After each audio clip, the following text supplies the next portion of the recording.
The Soviet citizen had more leisure time by the 1970s than at any point since the revolution. Yet the state controlled nearly every avenue of recreation with an intensity that would have astonished observers in the West. When the Central Committee commissioned a study in 1967 to understand how workers spent their free time, the results revealed a population that had learned to carve out moments of genuine joy within the tightest of ideological constraints. How did a system built on constant vigilance and collective discipline manage to create spaces for fun without losing its grip on the hearts and minds of 260 million people? The question matters because leisure was never neutral in the Soviet Union. From the moment Lenin declared that culture was a weapon in the class struggle, every dance hall, every park, every book club became a battlefield where the Communist Party waged war against what they called petty bourgeois tendencies. The architects of Soviet recreation understood something profound. People do not live on bread and propaganda alone. And a population denied outlets for pleasure becomes unpredictable, sullen, dangerous. The trick was to provide fun that served the revolution, entertainment that reinforced rather than undermined the collective consciousness the state worked so hard to manufacture. The infrastructure of Soviet leisure took shape in the 1930s under a peculiar set of constraints. Workers had gained the legal right to weekends and vacations, achievements the propaganda machinery celebrated endlessly. But the economy could barely produce enough shoes and underwear, let alone support a robust entertainment industry. The solution was quintessentially Soviet: mobilize volunteer labor, repurpose existing structures, and transform leisure itself into a collective activity that cost almost nothing to the state. Trade unions became the primary organizers of recreation, establishing a network of culture clubs, sports facilities, and vacation sanatoria that by 1940 reached into nearly every industrial enterprise across 11 time zones. The House of Culture became the cornerstone of this system, a distinctly Soviet institution that blended theater, library, dance hall, and indoctrination center under one roof. Every factory of any size built one, from the giant Kirov plant in Leningrad to textile mills in Uzbekistan. Inside these buildings, workers could attend ballroom dancing lessons on Monday, join an amateur theater troupe on Wednesday, and watch carefully selected foreign films on Friday.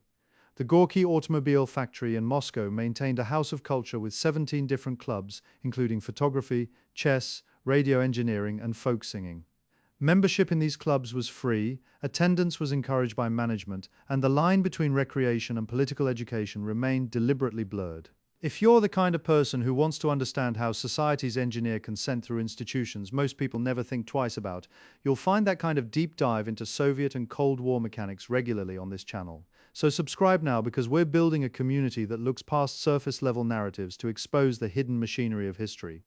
Dance occupied a special place in Soviet leisure because it combined physical culture, which the state endorsed, with romance and self-expression, which it feared. The waltz and the foxtrot had survived the revolution despite periodic campaigns against them as decadent Western imports. By the 1950s, dance fever had swept Soviet cities with an intensity that alarmed party conservatives.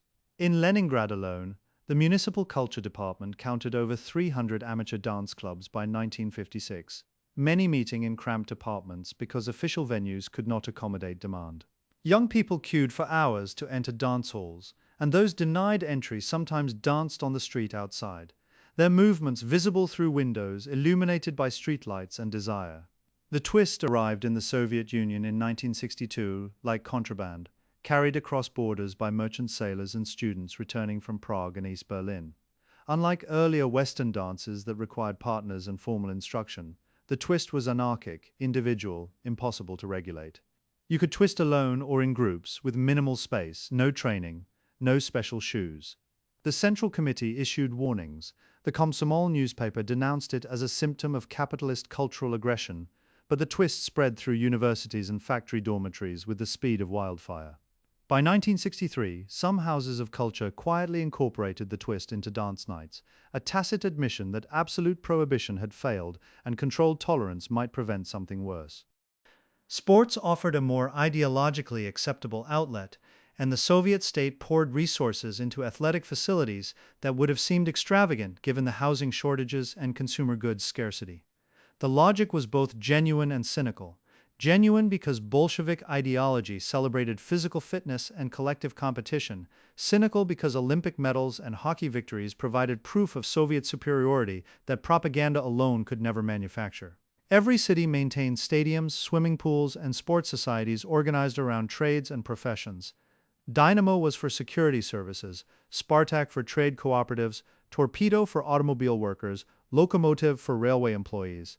Weekend football matches between factory teams drew crowds in the thousands, providing tribal loyalties that channeled competitive instincts away from politics.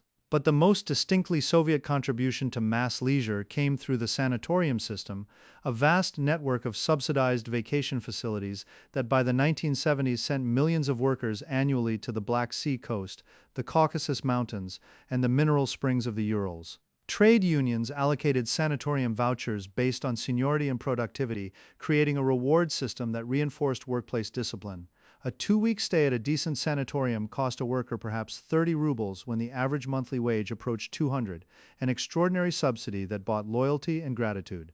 The daily routine at these facilities reflected Soviet assumptions about proper leisure. Morning calisthenics, therapeutic treatments, mandatory rest periods, group excursions, and evening entertainment programs where spontaneity was rare but harmless fun was abundant.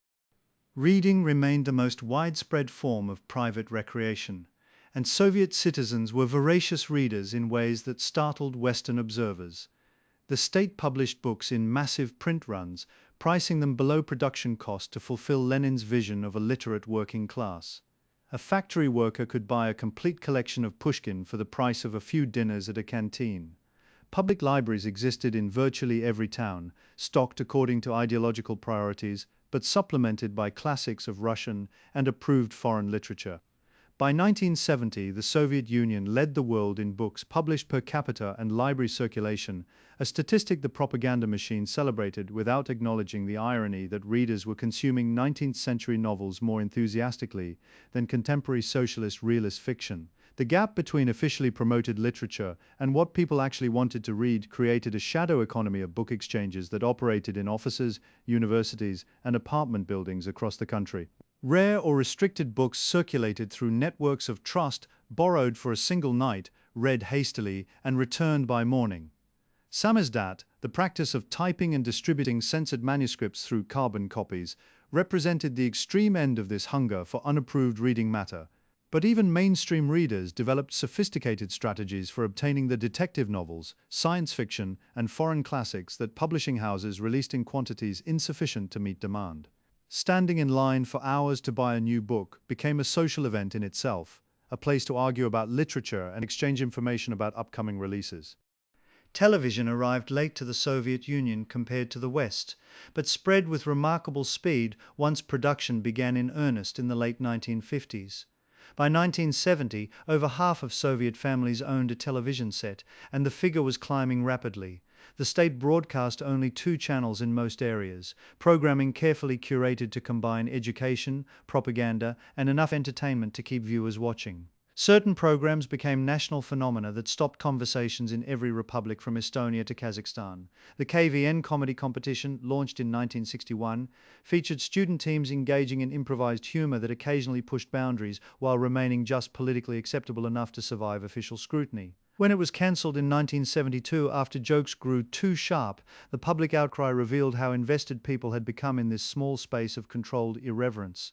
Cinema provided the most powerful emotional experiences available to Soviet citizens, a fact both filmmakers and censors understood perfectly. Ticket prices remained almost absurdly low, theaters were abundant, and attendance rates exceeded those in the United States throughout the Cold War period. The domestic film industry produced hundreds of features annually, ranging from tedious propaganda pieces that disappeared quickly to artistic achievements that won international acclaim. Directors like Andrei Tarkovsky and Mikhail Kalatozov created films of such visual beauty and emotional depth that they transcended the limitations of Soviet ideology, though they paid professional costs for their ambitions. Meanwhile, audiences packed theaters for imported films from India and the Eastern Bloc, especially the Italian neorealist works and French comedies that passed through censorship by virtue of coming from communist parties or fellow travelers. The disconnect between official Soviet culture and what people actually enjoyed watching created constant tension in the bureaucracy that managed artistic production.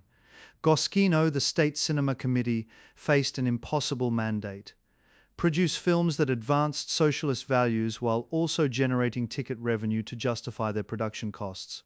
The result was a bizarre calculus where officials monitored not just content but also audience numbers, sometimes pulling a politically correct film that no one wanted to see while reluctantly expanding the run of a morally questionable thriller that had people queuing around the block.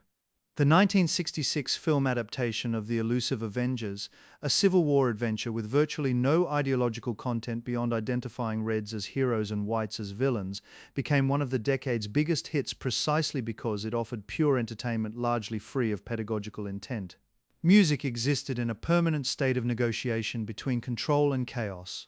The state supported symphony orchestras, opera houses, and folk ensembles with lavish funding, building conservatories in major cities and providing talented students with rigorous free training. Classical music concerts were affordable and well attended, creating a genuinely cultured working class that could distinguish Shostakovich from Prokofiev and had opinions about conducting styles. But alongside this official high culture, an underground music scene flourished wherever young people gathered. Jazz had survived Stalin's death despite years of persecution, and by the 1960s, Soviet jazz musicians were developing distinctive styles that blended American forms with Russian melancholy. Clubs in Moscow and Leningrad hosted performances that attracted hundreds of enthusiasts who treated these sessions with the reverence others reserved for political meetings. Rock music arrived as both revelation and threat. The Beatles penetrated Soviet consciousness through forbidden radio broadcasts, smuggled records, and bootleg recordings copied onto X-ray film when vinyl was unavailable. Young people called these X-ray bootlegs bones, and they circulated through an elaborate underground network that authorities tried and failed to suppress. By the early 1970s, Soviet rock bands were performing in houses of culture and university dormitories, playing covers of Western songs alongside original compositions that carefully avoided explicit political content.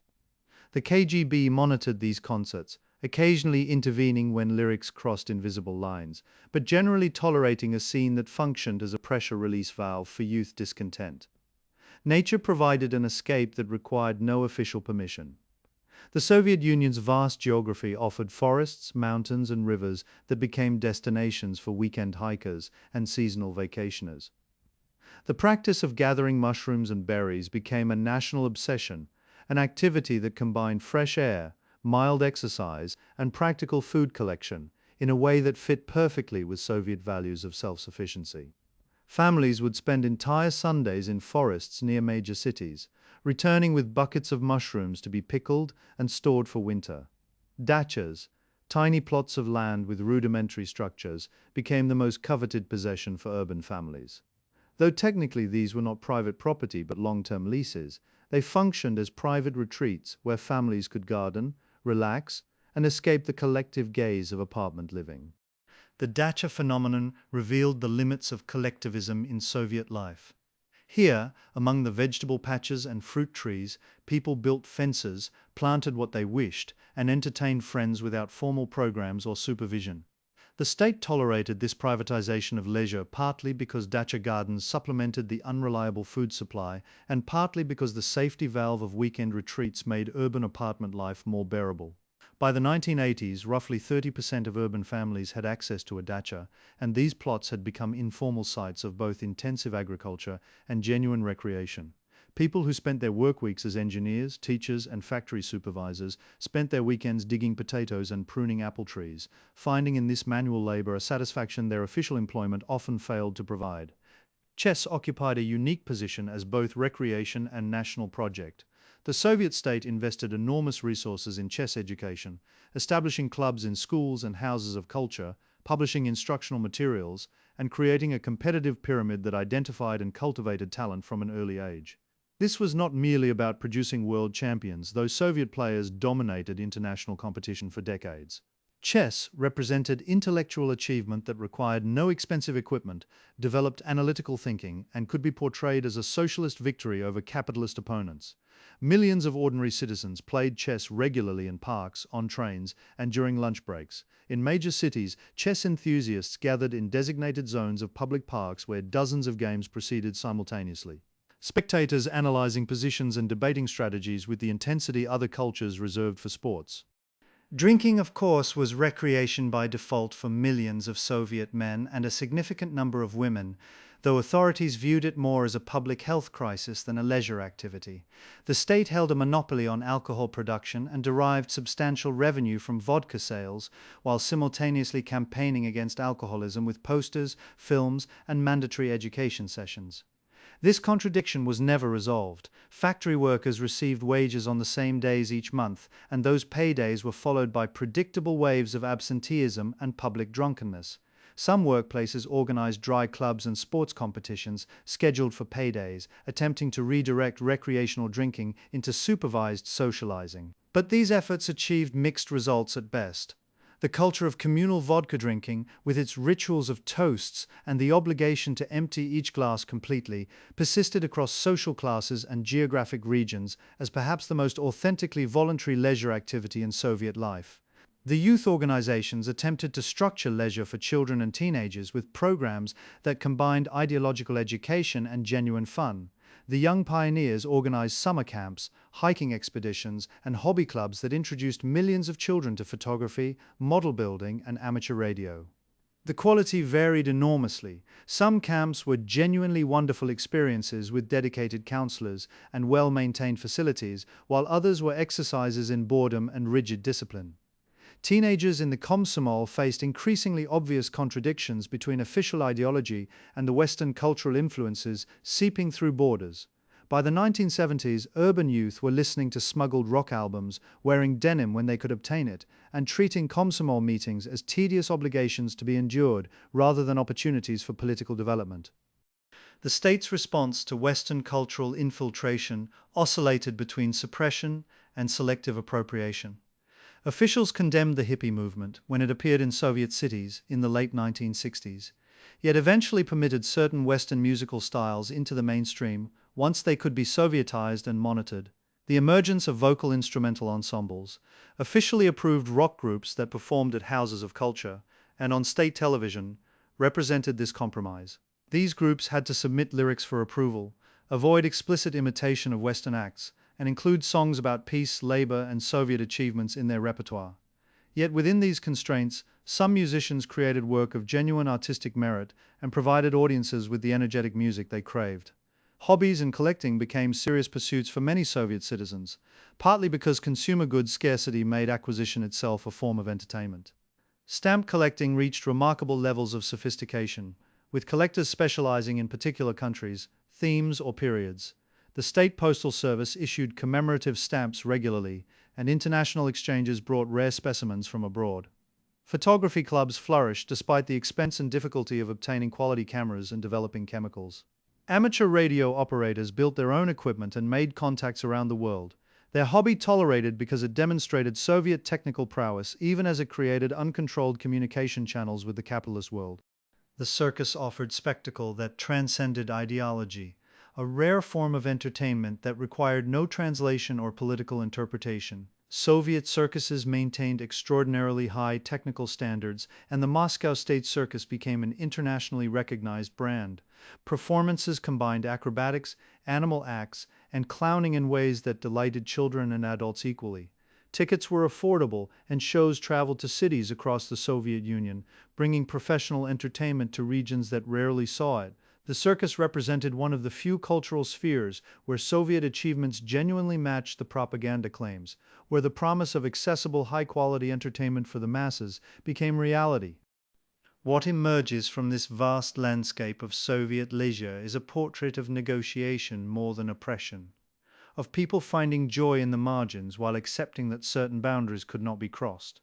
The state provided real amenities, subsidized genuine pleasures, and created infrastructure for recreation that many citizens appreciated and used. Yet every dance, every book, every song existed within a framework of control that could tighten without warning when authorities detected ideological drift.